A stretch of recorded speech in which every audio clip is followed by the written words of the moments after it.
சவுக்கு ஊடகத்தை முடக்க வேண்டும் என்ற ஒரே நோக்கத்தோடு சென்னை மாநகர காவல் ஆணையாளர் திரு அருண் அவர்கள் தொடர்ந்து செயல்பட்டுக் கொண்டிருக்கிறார். ஒரு காவல்துறை அதிகாரி இப்படி அப்பட்டமான துஷ்பிரயோகத்தை செய்து கொண்டிருக்கிறார். இதை இந்த தமிழக அரசின் பொம்மை முதல்வர் வேடிக்கை பார்த்துக் கொண்டிருக்கிறார். உங்களை போன்ற ஒரு கேமராமேன் தான் ஜெயபிரகாஷ். ஒரு ஊடகத்தில் பணியாற்றும் போது ஒரு வீடியோ கேமராமேனா பணியாற்றும் போது அந்த ஊடகத்தில் பேசுற விஷயங்களுக்கு கேமராமேனும் விஷுவல் எடிட்டரும் எந்த வகையில் பொறுப்பாக முடியும்? சவுக்கு ஊடகத்தை முடக்க வேண்டும் என்ற ஒரே நோக்கத்தோடு சென்னை மாநகர காவல் ஆணையாளர் திரு அருண் அவர்கள் தொடர்ந்து செயல்பட்டுக் கொண்டிருக்கிறார். என் மீது பல்வேறு பொய் வழக்குகள் போடப்பட்டன. 2 முறை குண்டர் சட்டத்தில் நான் அடைக்கப்பட்டேன். என் வீட்டில் கழிவு நீரும் மனித மலமும் ஊற்றப்பட்டது. அதன் பிறகு மிகுந்த போராட்டங்களுக்கு இடையே மீண்டும் இந்த சேனலை சவுக்கு மீடியாவை தொடங்கி நான் நடத்தி கொண்டிருக்கிறேன். இத்தகைய ஒரு சூழலில் என்னுடைய சேனலில் பணியாற்றி கொண்டிருக்கக்கூடிய கேமராமேன் திரு ஜெயபிரகாஷ் மற்றும் விஷுவல் எடிட்டர் திரு சத்தியமூர்த்தி ஆகியோர் நேற்று இரவு 11:30 மணிக்கு அவர்கள் வீட்டுக்கு கே நகர் காவல் நிலையம் மற்றும் V5 திருமங்கலம் காவல் நிலையத்திலிருந்து வந்த காவல்துறையினர் அவர்கள் இருவரையும் அவர்களது 2 இருசக்கர வாகனத்தோடு காவல் நிலையம் அழைத்து சென்றனர். V5 திருமங்கலம் போலீஸ் ஸ்டேஷனுக்கு ஜெயபிரகாஷ் அழைச்சிட்டு போயிருக்காங்க. கே நகருக்கு திரு சத்தியமூர்த்தி அவர்களை அழைத்து செல்கின்றனர். என்ன அஃபென்ஸ் என்று கேட்டபோது 2023 திரு ஜெயபிரகாஷ் அவர்கள் ஹெல்மெட் இல்லாமல் வண்டி ஓட்டினார் என்று V5 திருமங்கலம் காவல் நிலையத்தில் சொல்கின்றனர். உங்களை போன்ற ஒரு கேமராமேன் தான் ஜெயபிரகாஷ். ஒரு ஊடகத்தில் பணியாற்றும் போது ஒரு வீடியோ கேமராமேனா பணியாற்றும் போது அந்த ஊடகத்தில் பேசுகிற விஷயங்களுக்கு கேமராமேனும் விஷுவல் எடிட்டரும் எந்த வகையில் பொறுப்பாக முடியும் என்பது கேமராமேன்களான உங்களுக்கு நன்றாக தெரியும். நேற்று நைட்டு 11:30 மணிக்கு ஜெயபிரகாஷையும் திரு சத்தியமூர்த்தி விஷுவல் எடிட்டரையும் கூட்டிகிட்டு போய் ஸ்டேஷனில் வைத்திருக்கிறார்கள். வழக்கறிஞர்கள் இரவு நேரத்தில் காவல் நிலையம் சென்ற பிறகு இல்லை இவங்க 2 பேரும் என்ன விஷயம்னே சொல்ல மாட்டேங்கிறாங்க. என்ன விஷயங்கன்னு கேட்டால் ஜெயபிரகாஷ் கிட்ட 2023 டி நகரில் ஹெல்மெட் இல்லாமல் வண்டி ஓட்டிட்டு போன ஒரு ஃபுட்டேஜை காட்டுறாங்க. அப்படியே இருந்தாலும் ஃபைன் போட்டாங்கன்னா அவர் கட்ட போகிறாரு. போலீஸ் ஸ்டேஷனுக்கு அழைத்து செல்ல வேண்டிய அவசியம் என்ன? அண்ட் இருசக்கர வாகனங்களை ஹெல்மெட் அணியாமல் சென்றதற்காக இரவு வீட்டுக்கு சென்று ஒரு 2 உதவி ஆணையர்கள் தலைமையில் போய் அவங்களோட இருசக்கர வாகனத்தை பறிமுதல் செய்வதற்கான தேவை என்ன? நான் இந்த கழிவுநீர் சுத்திகரிப்பு தொழிலாளர்களுக்கு கழிவுநீர் வழங்கிய விவகாரத்தில் மிகப்பெரிய ஊழல் நடந்திருக்கிறது. அதில் CBI விசாரணை வேண்டும் என்று சென்னை உயர்நீதிமன்றத்தை நான் அணுகிய அந்த வழக்கு இன்று மதியம் 2:15 மணிக்கு விசாரணைக்கு வர இருக்கிறது. இத்தகைய சூழ்நிலையில் என்னோட அலுவலகத்தில் பணியாற்றிட்டு இருக்கக்கூடிய ஜெயபிரகாஷ் மற்றும் சத்தியமூர்த்தி விஷுவல் எடிட்டர் சத்தியமூர்த்தி ஆகியோரோட வீட்டுக்கு சென்று அவர்களது குடும்பத்தினரை அச்சுறுத்தி அந்த இருசக்கர வாகனத்தை பறிமுதல் செய்துட்டு இப்போ 2 பேரும் போலீஸ் ஸ்டேஷனில் நின்றுட்டு இருக்காங்க. பைக்கு கொடுங்கன்னு கேட்டு சரி போனாங்க. நீங்கள் அவங்களே இந்த டிராஃபிக் அஃபென்ஸ்னு சொல்லிட்டாங்க. ஃபைனை கட்டிட்டு அவங்க வண்டி எடுத்துகிட்டு வரலாம். ஆனால் ஐயா வரணும் வெயிட் பண்ணுங்கன்னு இப்போது இந்த தருணத்தில் ஜெயபிரகாஷும் திரு சத்தியமூர்த்தி அவர்களும் திருமங்கலம் காவல் நிலையத்திலும் கே நகர் காவல் நிலையத்திலும் இந்த தருணத்தில் காத்து கொண்டிருக்கிறார்கள். இது போல நான் தொடர்ந்து ஊடகப் பணி செய்து கொண்டிருக்கிறேன் என்பது உங்கள் அத்தனை பேருக்கும் நன்றாக தெரியும். ஒரு சென்னை மாநகரத்தில் ஆணையராக இருக்கக்கூடிய திரு அருண் அவர்கள் பழிவாங்க வேண்டும் என்ற நோக்கத்திற்காக செல்வ பிறந்தை அவர்களோடு சேர்ந்து கொண்டு ஒரு ஊடக நிறுவனத்தில் தொழில்நுட்ப பணியை செய்து கொண்டிருக்கக்கூடிய பத்திரிகையாளர்களை இப்படி துன்புறுத்துவது நடு வீட்டில் கொஞ்சம் யோசிச்சு பாருங்க. ஒரு நிறுவனத்தில் நீங்கள் எல்லாரும் ஒரு நிறுவனத்தில் ஒரு வீடியோ கேமராமேனாக வேலை செய்கிறீங்க. உங்கள் வீட்டுக்கு ராத்திரி 12 மணிக்கு நீ 2 வருஷம் முன்னாடி ஹெல்மெட் போனேன்னு பைக்கை தூக்கிட்டு போனால் உங்கள் குடும்பத்தில் உள்ளவர்கள் எப்படி அஞ்சுவார்கள்? இன்னொன்று உங்களுக்கு தெரியும் ஹெல்மெட் போடுறதுக்காக தான் போலீஸ் வீட்டுக்கு வராங்கன்ட்டு. பக்கத்து வீட்டில் இருக்கவங்க உங்களை என்ன நினைப்பார்கள்? உங்கள் வீட்டில் இருப்பவர்கள் உங்களை தொடர்ந்து அந்த நிறுவனத்தில் பணியாற்ற அனுமதிப்பார்களா? ஒரு காவல்துறை அதிகாரி இப்படி அப்பட்டமான துஷ்பிரயோகத்தை செய்து கொண்டிருக்கிறார். இதை இந்த தமிழக அரசின் பொம்மை முதல்வர் வேடிக்கை பார்த்து கொண்டிருக்கிறார். இதற்கு ஒரு முற்றுப்புள்ளி வைக்க வேண்டும் என்பதற்காகத்தான் தமிழ்நாடு கவர்மெண்ட் 2019 எஸ்டாப்ளிஷ் பண்ண போலீஸ் கம்ப்ளைண்ட்ஸ் அத்தாரிட்டின்னு ஒன்று எஸ்டாப்ளிஷ் பண்ணியிருக்காங்க. காவல்துறையில் உயர் அதிகாரிகள் மீது புகார் தெரிவிக்க வேண்டும் என்றால் உள்துறை செயலாளர் உச்சநீதிமன்ற உத்தரவின்படி ஏற்படுத்தப்பட்ட கமிட்டி அது.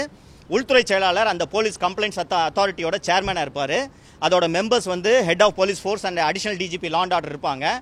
அண்ட் ஹோம் செக்ரட்டரியோட சேர்பர்சன் ஆஃப் போலீஸ் கம்ப்ளைண்ட்ஸ் அத்தாரிட்டின்ற அவரோட கெப்பாசிட்டியில் உள்துறை செயலாளரிடம் நேரடியாக புகார் தெரிவிக்க வேண்டும் என்பதற்காக இன்று வந்தேன். உயர்நீதிமன்றத்தில் அலுவல் ரீதியாக உள்துறை செயலாளர் அவர்கள் உயர்நீதிமன்றம் சென்றிருப்பதால் இன்று ஒரு சார்பு செயலர் அவர்களிடம் இந்த புகாரை நான் நேரடியாக அளித்துவிட்டு வந்திருக்கிறேன். என்னங்க? இல்ல நாங்க நடவடிக்கை எடுக்கிறோம்னு சொல்லியிருக்காங்க. இது ஒரு ஸ்டாட்யூட்டரி ஃபங்க்ஷன். செல்வ கணபதி என்ற துணை செயலாளர், நான் இதை உள்துறை செயலாளரின் கவனத்திற்கு கொண்டு செல்கிறேன். அவங்க இந்த ஸ்டாட்யூட்டரி பாடின்றதுனால அவங்க இதுக்கு மேல என்கொயரி கண்டக்ட் பண்ணியே ஆகணும். இதை மற்ற புகார்களைப் போல இதை வாங்கி ஓரம் வைப்பதற்கு முடியாது.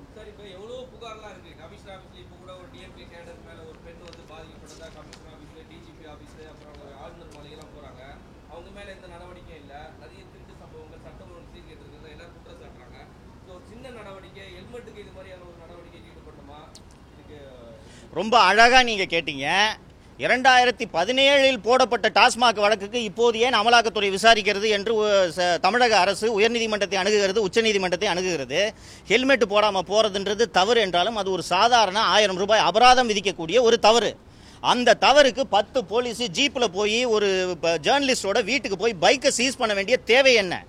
இரவு 11 மணிக்கு அவரது வீட்டுக்கு போக வேண்டிய தேவை என்ன? திரு அருண் அவர்கள் அப்பட்டமாக தனது அதிகாரத்தை துஷ்பிரயோகம் செய்கிறார். அவர் துஷ்பிரயோகம் செய்வதை, தொடர்ந்து துஷ்பிரயோகம் செய்வதை தமிழக அரசின் பொம்மை முதல்வர் வேடிக்கை பார்த்துக் கொண்டிருக்கிறார். சரிங்களா? வேற கொஸ்டின்ஸ்? நிச்சயமாக நான் போலீஸ் கம்ப்ளைண்ட் அத்தாரிட்டின்ற முறையில், இது ஒரு ஸ்டாச்சுட்டரி ஃபங்க்ஷன் முறையில் ஹோம் செக்ரட்டரிட்ட நான் இந்த கம்ப்ளைண்ட்டை பிரசன்ட் பண்ணியிருக்கேன். ஒரு மீடியா மீது தொடர் தாக்குதல் நடந்து கொண்டிருக்கிறது. நான் என்னென்ன நெருக்கடிகளை சந்தித்தேன் என்பதெல்லாம் உங்கள் பத்திரிகையாளர் நண்பர்கள் உங்களுக்கு அத்தனை பேருக்கும் நன்றாக தெரியும். இதையெல்லாம் மீறி இந்த ஊடக நிறுவனத்தை தொடர்ந்து நடத்தும் போது என்னிடம் யாரும் பணி செய்ய வரக்கூடாது என்பதற்காக அந்த ஒரு ஜெயபிரகாஷா இருக்கட்டும், திரு சத்தியமூர்த்தி அவர்களாகட்டும், சம்பளத்துக்கு வேலை செய்யறதை தவிர அவங்களுக்கு நான் செய்கிற ஜேர்னலிசத்தில் அவர்களுக்கு என்ன பொறுப்பு இருக்குன்னு நீங்கள் நினைக்கிறீங்க? இன்னைக்கு மார்க்கெட்டில் ஜாப் வேலை கிடைக்கிறது ரொம்ப கஷ்டமாக இருக்குது. அதனால் இந்த கேமராமேன் என்ற முறையில் இன்னொன்று அவர்களுக்கு இருக்கக்கூடிய சிக்கலை நீங்கள் புரிந்து கொள்ளுங்கள். நான் 5 மாதங்கள் கைதாகி சிறையில் இருந்தபோது இந்த விஷுவல் எடிட்டர்ஸும் சரி, கேமராமேனும் சரி, வெளியில் இருக்க மற்ற சேனல்களுக்கு வேலைக்காக போய் கேட்கும்போது சவுக்கு மீடியாவில் வேலை செஞ்சிருக்கேன்னு அவர்கள் ஒருவருக்கும் வேலை கிடைக்கவில்லை. நான் 5 மாதங்கள் கழித்து மீண்டும் இந்த சேனலை தொடங்கி அவங்களுக்கு வேலை கொடுக்க வேண்டும் என்பதற்காக அவங்களை வேலையில் வச்சிருந்தேன். அவங்க வீட்டுக்கு ராத்திரி 10-11 மணிக்கு போய் பைக்கை சீஸ் பண்ணால் என்ன கொலை குத்தம் பண்ணிட்டாங்களா? ராணிப்பேட்டையிலே ஒரு பெண் பாலியல் துன்புறுத்தல்னு சொல்லிட்டு போய் மாவட்ட எஸ்பி கிட்ட புகார் அளிக்கிறாங்க, ஹெட் ஆஃப் போலீஸ் ஃபோர்ஸ் கிட்ட புகார் அளிக்கிறாங்க. அதில் அந்த ஒரு சீரீஸ் ஆஃப் அஃபென்ஸ் பண்ணின அந்த நபரை, தெய்வச்செயல் என்ற நபரை 1 மாசம் காவல்துறை கைது செய்யாமல் அலைய விட்டு அதற்கு பிறகு சாவகாசமாக அவருக்கு முன்ஜாமீன் கிடைக்கும் வரை இந்த காவல்துறை வேடிக்கை பார்க்கிறது. 24/3/2025 அன்று எனது வீட்டிலே சாக்கடையையும் மனித மலத்தையும் அள்ளி வீசி அந்த குற்றவாளி வாணிஷி என்ற சட்டக்கல்லூரி படிக்கக்கூடிய ஒரு பெண், அந்த பெண்ணை 2 மாசமா கைது பண்ணாம நேற்று உயர்நீதிமன்றத்தில் முன்ஜாமீன் கிடைக்கும் வரை இந்த சிபிசிஐடி காவல்துறை வேடிக்கை பார்க்கிறது. அப்படி இருக்கும்போது ஹெல்மெட் போடலன்றதுக்காக ராத்திரி 11 மணிக்கு இந்த ஜேர்னலிஸ்ட் வீட்டில் போயிட்டு பைக்கை சீஸ் பண்றாங்கன்னா என்ன ஆட்சி நடக்கிறது இந்த தமிழ்நாட்டில்? இதனால் தான் இந்த ஆட்சியை பொம்மை முதல்வரின் கீழ் நடைபெறும் ஆட்சி என்று மீண்டும் மீண்டும் நான் குற்றம் சுமத்தி கொண்டிருக்கிறேன். 2026 தேர்தலில் இந்த பொம்மை முதல்வரை வீட்டுக்கு அனுப்பாமல் தமிழக மக்கள் ஓய மாட்டார்கள் என்பதை இந்த அரசும் இந்த அரசு அதிகாரிகளும் புரிந்து கொள்ள வேண்டும்.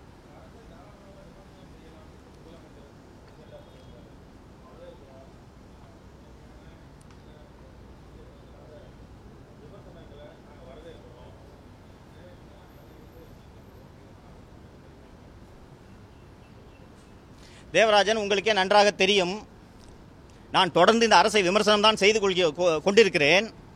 ஆனால் முதல்வர் நீங்கள் தாராளமாக விமர்சனம் செய்யலாம் என்று சொன்ன பிறகும் ஒரு ஜேர்னலிஸ்ட் வீட்டில் ஹெல்மெட் போடலன்னு ராத்திரி 11:30 மணிக்கு போய் பைக்கை சீஸ் பண்ணுறாங்கன்னா இந்த ஆட்சியில் என்ன நடக்கிறது, அதிகாரிகள் என்ன செய்து கொண்டிருக்கிறார்கள் என்பது எதுவுமே தெரியாமல் இந்த முதல்வர் ஆட்சி நடத்தி கொண்டிருக்கிறார். உள்துறைக்கு பொறுப்பான அமைச்சராக தமிழக முதல்வர் திரு மு க ஸ்டாலின் அவர்கள் இருப்பதால் இந்த ஒவ்வொரு காவல்துறை அதிகாரியும் செய்யும் அத்தனை வேலைகளுக்கும் அவர்தான் பொறுப்பு. அப்போது முதல்வர் நீங்க எங்களை தாராளமா விமர்சனம் பண்ணுங்கன்னு பத்திரிகை எடிட்டர்களையும் அதிபர்களையும் கூப்பிட்டு அவர் சொல்றாரு. அவங்க போலீஸ் ஹெல்மெட் போடலன்னு ராத்திரி 11:30 மணிக்கு வீட்டுக்கு போய் பைக்கை சீஸ் பண்ணிட்டு இருக்காங்கன்னா அவர்கள் மீது நடவடிக்கை எடுக்க கூட துணிச்சலற்ற முறையில், செயலற்ற முறையில் பொம்மை முதல்வராக திரு மு க ஸ்டாலின் இருக்கிறார் என்பதைத்தான் நாம் இதிலிருந்து புரிந்து கொள்ள வேண்டும்.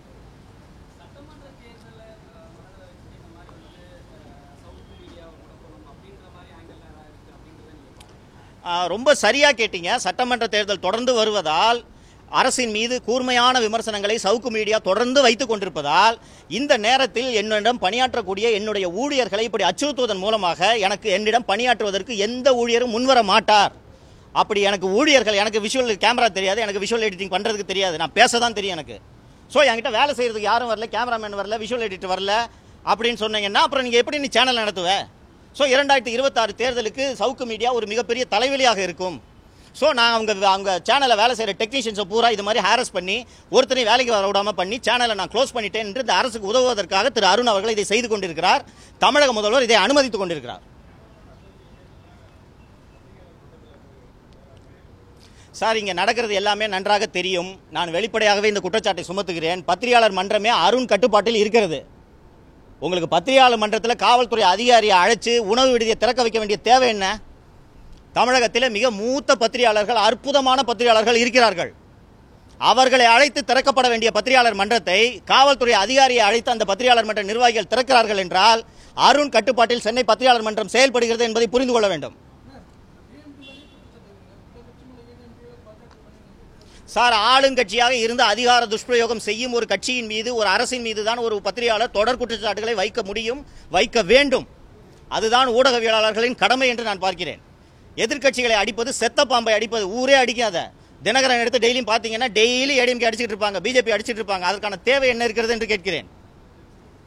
தேங்க்யூ.